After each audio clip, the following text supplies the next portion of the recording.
I must share something difficult with you. My girlfriend, who is 20 years younger than me, is expecting a child. I have a preference for younger partners, so I have made the decision to get a divorce. Is that okay with you? All right. If you want a divorce, go ahead, but please take good care of our son. What? You should take the boy with you. Haven't you spoiled him enough? No, I can't. Because he is? I closed my mouth right there. If this conversation were to remain between us, there wouldn't be any problem. However, Ken must have overheard it from his place in the room. What would he think if he heard this? That was my only concern. Still, I must respond. Otherwise, this man will not understand the gravity of the situation. Destroying our happiness and only thinking about his own, that's too selfish. I won't stand for it. Just as our happiness was taken away, I want to take his away too. Driven by such feelings, I decided to confront Ted with a shocking truth. My name is Mila Davis. I am 41 years old, living with my husband Ted and our high school junior son Ken. I married Ted 13 years ago when I was 28. Back then, I was an insurance saleswoman visiting various companies to sell insurance. That's when I met Ted, who was working at a local import-export business, having recently divorced his wife. My wife cheated on me and left me. Now I'm living with my 5-year-old son, just the two of us, and it's pretty lonely, he said, looking somewhat sorrowful. Every time I visited Ted's company for work, I started talking to him. Eventually, Ted asked me, "Would you like to go out together?" But we never went out, just the two of us, because Ted always brought his son Ken along. He can't stay at home alone, right? I'd really love for you to be my son's new mom, but I guess you wouldn't want to marry a man with a child, he said. Seeing him like that, I thought he truly cherishes his child. If he could care for a child like that, then surely he'd care for his family. So I decided to marry Ted. But that was all a performance to marry me. In fact, as soon as we got married, Ted changed. I quit my job and became a housewife. Housework and childcare became my job, which wasn't a problem, but Ted started neglecting Ken. Before our marriage, he even brought Ken along on our dates. But after our marriage, he didn't even look at Ken, not just on weekdays, but even on weekends. Ted never talked to Ken, never took him out, never played with him, nothing. Even after Ken started elementary school, Ted's attitude didn't change.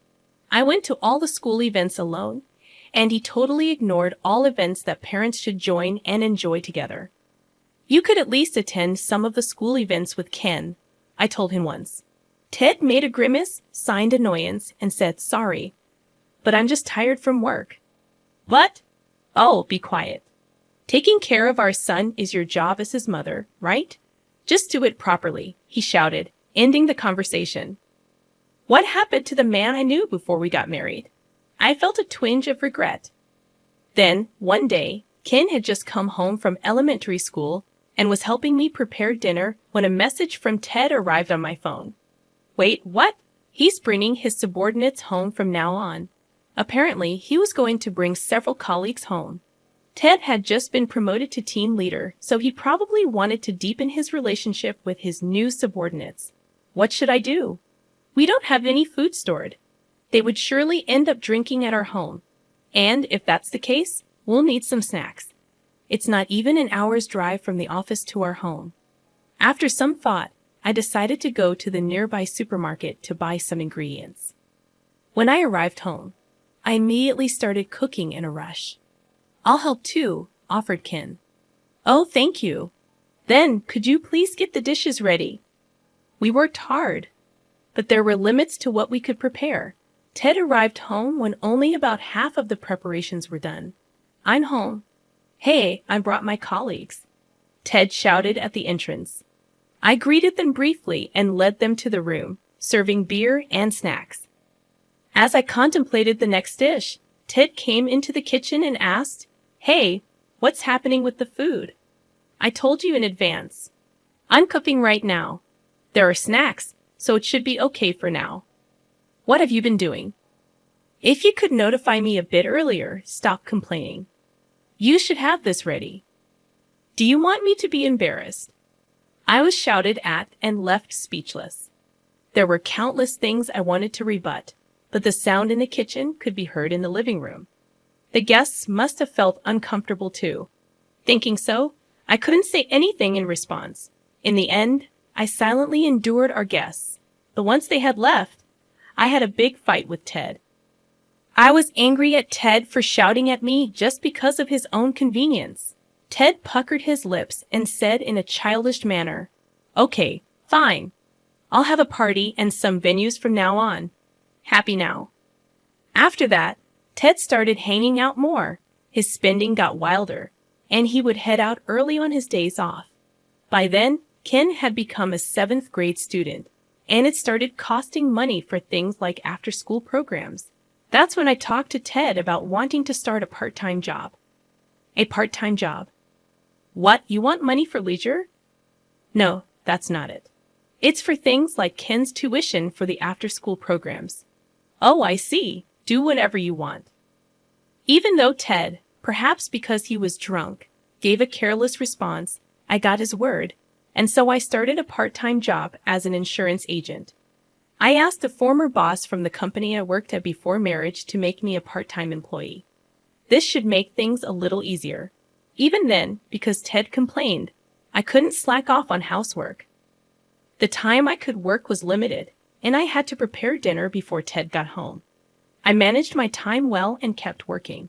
Then, one day, I accidentally let work run late. I hurried home, but Ted had already returned. As soon as he saw me, Ted asked with a sullen face, "Where have you been?" "I was at my part-time job." "Part-time job? You weren't cheating on me, were you?" Ted stared at me intently. "There's no way that's true."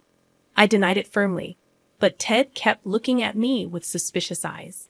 Just as I was wondering what to do, Ted reached out for my smartphone. "Let me see. I'll check if there are any men's names." "Stop it. Shut up." Ted forcefully snatched my phone and began to check the contacts. He quickly found my boss's name. "Hey, who's this? It's a man's name, isn't it? He's your lover, ain't he? All right then." Before I could react, Ted dialed my boss. "Stop it. You just keep quiet." Thankfully, the misunderstanding was cleared up quickly. I extended my sincere apologies to my boss, urging Ted to do the same. However, he simply looked away, blaming me for making the situation appear dubious. "Your fault for making it look like you're doing something wrong," he insisted. Since then, our relationship took a downward turn. Even as Ken progressed to the 9th grade, nothing changed. I couldn't help but question whether it was okay to continue in this strained relationship. Despite my concerns, I struggled to find a way to mend our relationship. Before I knew it, Ken had become a senior in high school, preparing for college. Recently, the atmosphere between Ted and me had turned icy, and arguments at home became rare. At least this way, it wouldn't adversely affect Ken's studies. I thought things could remain like this until Ken entered college. Then, one day, my job required me to be near Ted's workplace. If our relationship had been better, I would have invited him to lunch.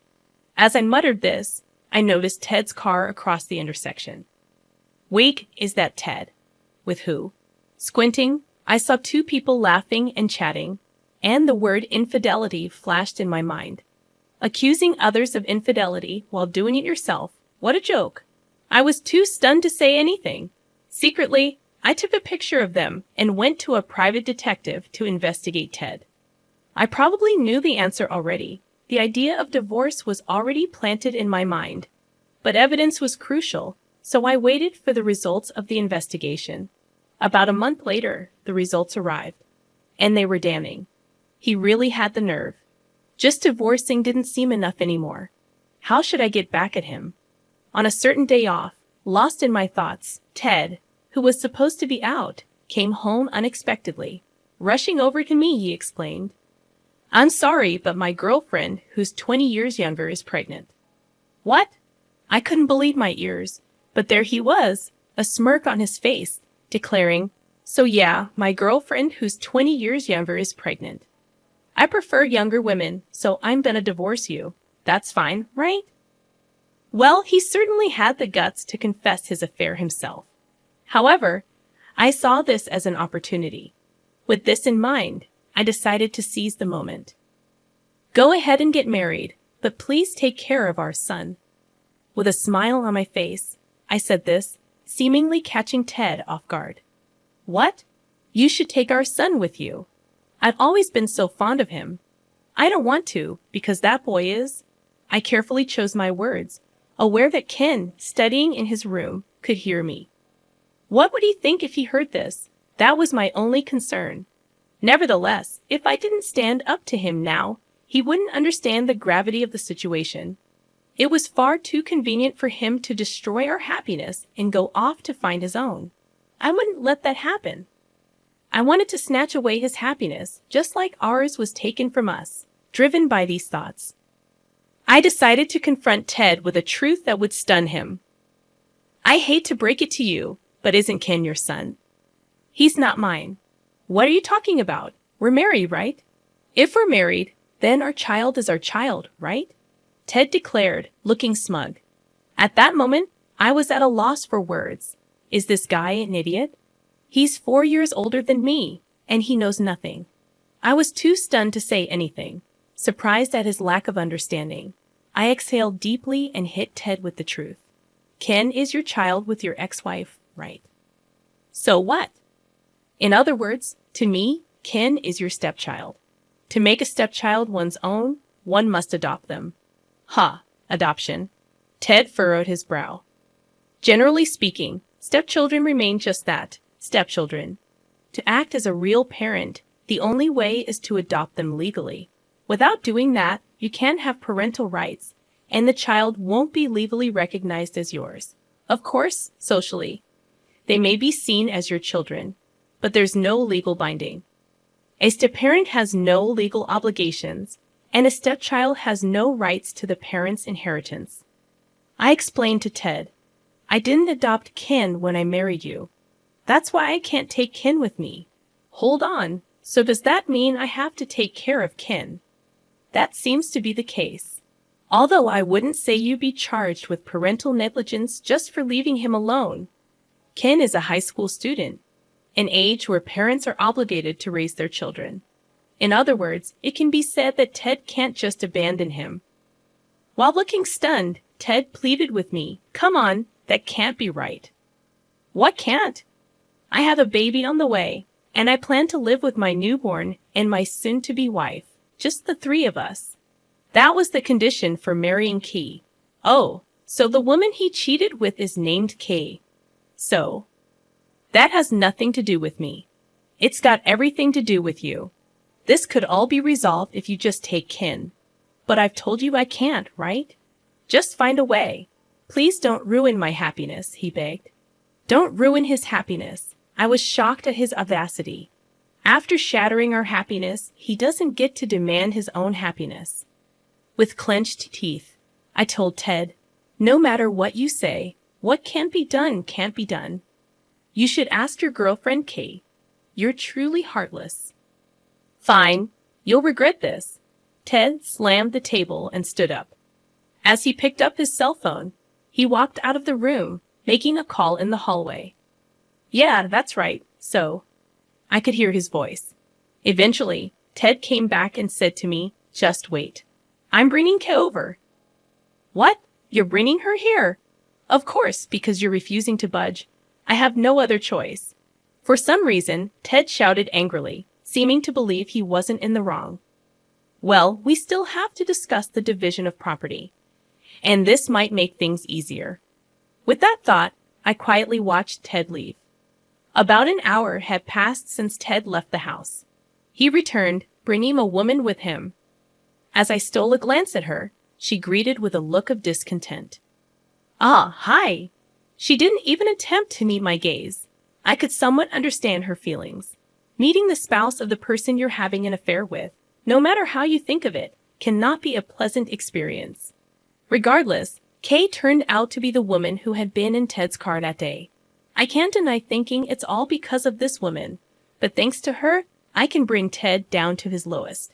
With that thought, a smile naturally spilled onto my face. How should I start the conversation? While I was considering this, Kay spoke up first. You're Miller, right? Don't you think your child is adorable? You've lived together for about 13 years, haven't you? Are you talking about Ken? If so, I do think he's adorable. I consider him as much my child as if he were my own. Then why are you abandoning him? You should take him with you. I stared at Kay, sweat beginning to bead on her forehead. I knew it. She condemns me with her words, but she doesn't truly mean it. I recalled the results of the investigation into Ted's conduct. If the current situation described there about Ken is true, it makes sense why she would argue like this. So, I decided to shake them up. I'd love to take him with me, but no matter how adorable he is and no matter how much I love him, legally only Ted is Ken's parent. I can't become Ken's parent. But yes, there's also the option of not getting a divorce, and you need to raise your child by yourself. Upon hearing this, Kay flinched. She then turned to Ted and said, I can't raise a baby on my own. Don't worry, I'll take care of our child. Besides, I'm definitely getting a divorce, and I want to be with you. At that point, I interrupted. What are you talking about? It hasn't been decided whether we're getting a divorce yet. Shut up. I'm definitely getting a divorce, so you're taking Ken with you. We're gonna discuss that later. We're getting nowhere. Okay, what do you think? I turned the conversation over to Kay. She made a pout and said, I can't raise someone else's child, even if it's the child of the man you love. Course not. I love Ted, not some child of Ted and another woman. Oh, I see. But isn't your argument a bit strange? Why don't you want to raise someone else's child? That's your personal opinion, and I won't blame you for it. But you're okay with making Ted raise another person's child, right? As soon as I said that, Kay's face turned suddenly pale. At the same time, Ted tilted his head, questioning, What are you talking about? I'm talking about the baby, Kay's baby in her belly. This child is mine. I told you that before. While Ted seemed puzzled, I continued, You did say that, but it's odd. According to what I investigated, the father of Kay's child should be another man. As soon as I broke the news, Ted turned to Kay. With her face pale, Kay looked down, and Ted stared at her. The whole scene was so ridiculous that I nearly burst into laughter. Ted interrogated Kay, asking if what I said was true. Kay banged on the table, arguing back, Don't be stupid. The father of this child is you, Ted. But I calmly told her, That's not true. I have proof. Look. Saying this, I laid out a single photo on the table, an image obtained through a private investigation. The picture showed Kay and an unknown man talking in front of an obstetrician's office. With a private investigation, they also checked if she was cheating. According to that, she had a man she was seeing, and the child in her belly was his. Kay started to stutter, unable to speak. Seeing her like this, Ted seemed to have understood everything, collapsing in despair. That's why you should divorce me and raise the child together, I suggested. Well, Ted, you'll be raising someone else's child. But okay, you're okay with that, right? No way. Don't forget about Ken, okay? Ted pleaded. Wait, let's get back together, Mela. If I break up with her, you won't divorce, right? What? You're saying whatever suits you. Sorry, but I was also planning to divorce, so this comes at the right time. And I'll claim a hefty division of property. Saying so, I slammed the evidence of their cheating on the table, photos of the two of them cheating, including Kay and the unknown man. Ted picked up one of the photos and shouted at Kay, This lying woman. It's all ruined because of you. That's my line. You should have thought I would prefer a younger man, Kay retorted. Suddenly, Ted and Kay started fighting amongst themselves. Fed up, I said, Take your fight somewhere else, and kicked them out of the house. After that, I went to Ken's room, gently knocking on the door. Ken peeked out. I'm sorry. You heard the conversation, didn't you? Well, yeah. But that was all on my dad. It's not like it's your fault or anything. But I'm totally fine, really. I'll be a college student next year, and I'll make my dad pay for the move and then do whatever I want. Ken flashed a slight smile, seeming more mature than I had thought. I was relieved to see my son's growth. However, his father, Ted, has not matured at all. No matter how many times I tried to contact him, he stopped answering my calls. Even after a few days had passed, the situation remained unchanged. The divorce negotiations wouldn't proceed like this, and he doesn't seem to be coming home either. Troubled, I decided to go to Ted's company, but showing up suddenly might just be a nuisance. So I contacted Ted's boss, Mr. Wilson, before heading to his company. When I arrived at the company, Mr. Wilson promptly attended to me and summoned Ted to his office. At the same time, he also called for Kay. With the two of them in front of me, I addressed Ted. "You know why I'm here, right?" "What's it?" "Because you won't cooperate with the divorce discussions. How much longer do you intend to avoid addressing this?" I asserted with conviction, but Ted simply shrugged in response. On the contrary, Kay remained silent since her arrival. "You seem anxious that your boyfriend will discover your affair with Ted, don't you, Kay?" I remarked, smirking. She appeared disheartened, as it seemed her true love also worked in the same company. It was only a matter of time before Kay's infidelity was laid bare. Ted resisted cooperation with the divorce discussions until the very end. However, after a stern reprimand from Mr. Wilson, he reluctantly agreed to participate. "Well, I'll be heading home now," I announced, and Ted expressed his dissatisfaction. "Showing up at my workplace? Are you kidding me? If this tarnishes my reputation, what will you do? You're the one at fault, not me. Besides, an affair won't get you fired. In fact, you can't be fired for having an affair." Ted argued, but I was indifferent. "It's not my concern.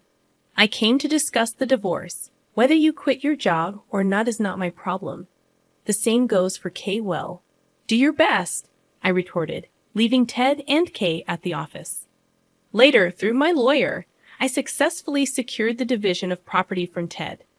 However, according to Vice Mr. Wilson, complications arose after my departure from his office. The news of their affairs spread rapidly throughout the company, leading to a chain of events. Kay's boyfriend learned about the affair, and they had a significant argument, resulting in an immediate breakup.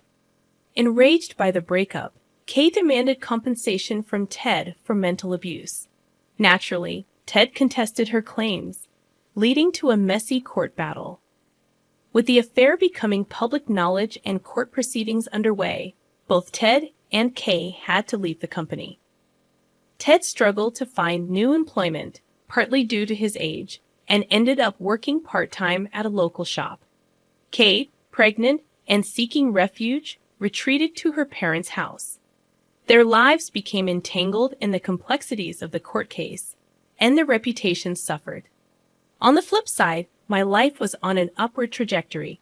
My boss suggested my return as a full-time employee, and I am now diligently working in that capacity. My relationship with Ken, who is focused on college preparations, is thriving. He even introduced me to his girlfriend, expressing his respect for me as a parent despite Ted being his father.